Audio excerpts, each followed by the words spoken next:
You've been waiting for the right time for 3 years. Waiting for the economy to get better before you start that business. Waiting for your kids to grow up before you pursue your dream. Waiting for your anxiety to disappear before you make that move. And every year, you tell yourself, not yet. The timing isn't right. Machiavelli would tell you something brutal. Fortune is a woman, and if you wish to keep her under, it is necessary to beat and ill-use her. Before you recoil. He's not talking about a woman. He's talking about fate itself. And he's asking you one question.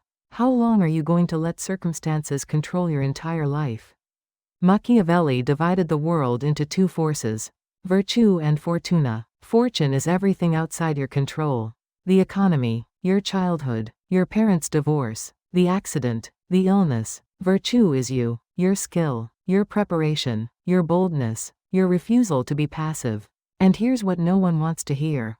Machiavelli said, Fortune controls about half your life, but you're letting it control all of it. He wrote, Fortune is the arbiter of half the things we do, leaving the other half or so to be controlled by ourselves. Think about that, half. You've been giving away your entire life to circumstances, when you were only supposed to surrender half.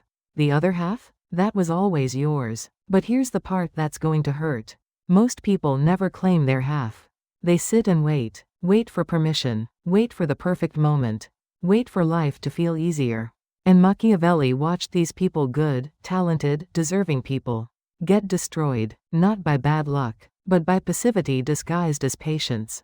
He said, God does not want to do everything, so as not to take free will from us. Translation? Even fate is waiting for you to move. Let me tell you about someone. Let's call him David. David's been working the same job for 12 years. He's good at it, really good, but he's miserable. Every Sunday night, he gets that sick feeling in his stomach. His wife asks him, why don't you look for something else? And David says the same thing every time. I will, but now's not the right time. The job market's bad. We just bought the house. The kids need stability. I'll wait until things settle down. 12 years. 12 years of waiting for circumstances to align. And you know what Machiavelli would say to David? It is better to act and repent than not to act and regret. But here's what really happened to David. His company got acquired. New management came in. And David, loyal, capable, 12-year David, got laid off. No warning, no appreciation, just gone. And as he sat in his car in the parking lot for the last time, 43 years old, holding a box of his desk belongings, he thought, I should have left 5 years ago when I wanted to. Fortune didn't destroy David. His fear of fortune destroyed him. See, Machiavelli understood something dark about human nature. We're terrified of acting, because if we act and fail, we have to face our inadequacy. But if we wait and fail, we can blame circumstances.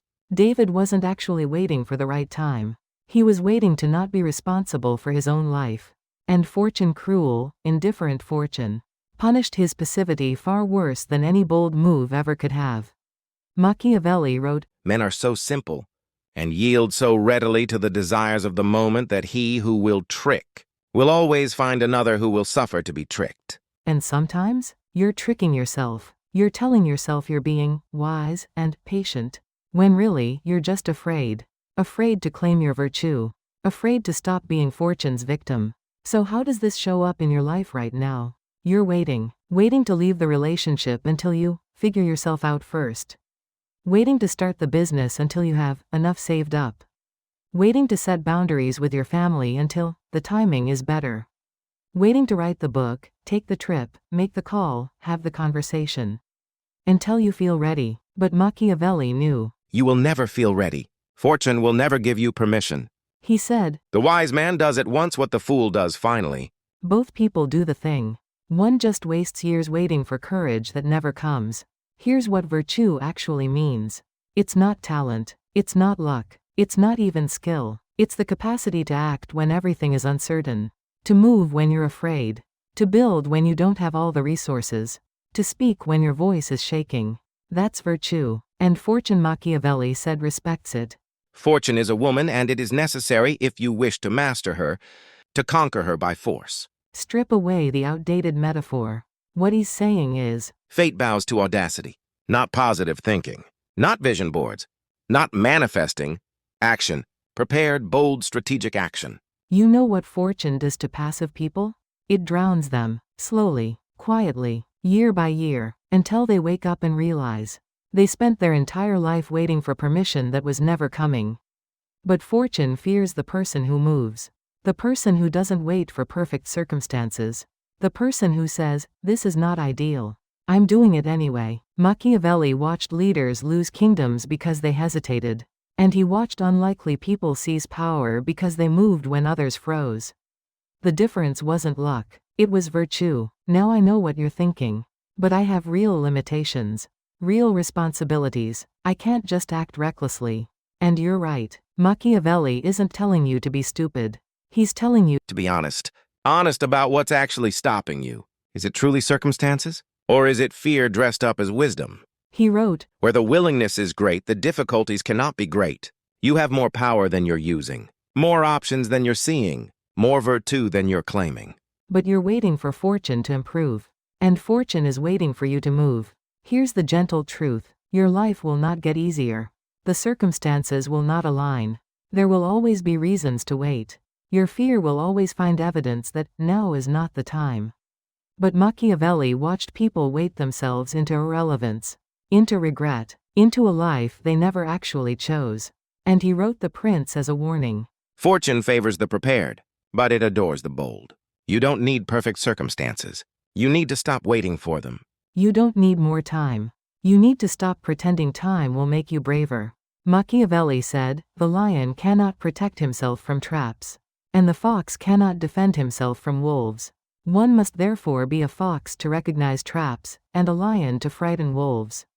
Translation? Be strategic. Be careful. Be smart. But for God's sake, be something.